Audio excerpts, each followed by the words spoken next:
Assalomu alaykum. Ommaviy axborot vositalari vakillaridan kelayotgan savollarga javoblarni berib o'tamiz. Assalomu alaykum. Kunuz jurnalisti Shohruh Majidzodaman. Jahon chempionati uchun AQSh, Kanada va Meksikaga borgan o'zbekistonlik muxlislar o'zlarini qanday tutishlari kerak va yurish-turish qoidalariga qanday e'tibor berishlari lozim?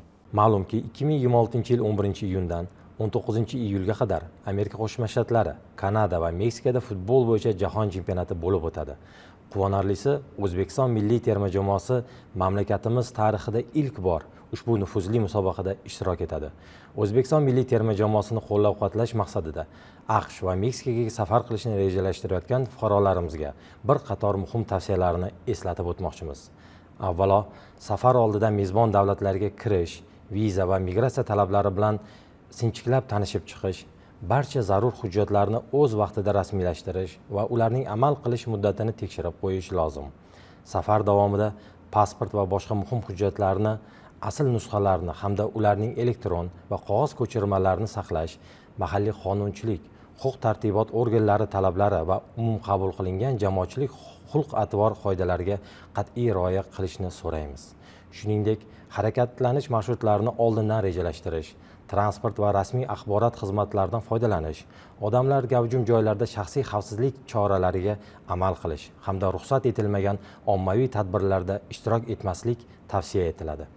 Favqulodda holatlar yoki hujjatlarni yo'qotish, boshqa masalalar yuzaga kelgan taqdirda mahalliy tezkor xizmat idoralariga, shuningdek O'zbekiston Respublikasining AQShdagi diplomatik vakolatxonalariga murojaat qilish lozim.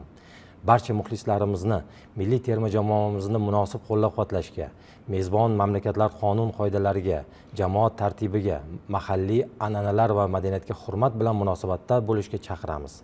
Shuni unutmaslik muhimki, har qanday qonunbuzarlik shaxsiy javobgarlikka sabab bo'ladi.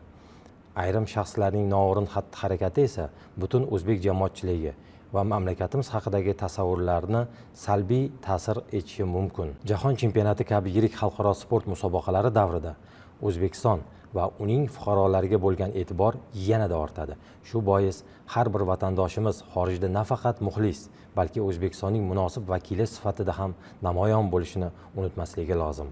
Ularning madaniyatli, mas'uliyatli va qonunlarga hurmat ruhida xatti-harakat qilishi mamlakatimiz haqidagi ijobiy tasavvurlarni yanada mustahkamlashga xizmat qiladi. O'zbekiston Respublikasi Tashqi ishlar vazirligi fuqarolarimizning xavfsizligi va qonuniy manfaatlarini himoya qilish masalalarini doimiy e'tibor markazida saqlaydi hamda zarur hollarda konsullik huquqiy yordam ko'rsatishga tayyorligini yana bir bor bildiradi.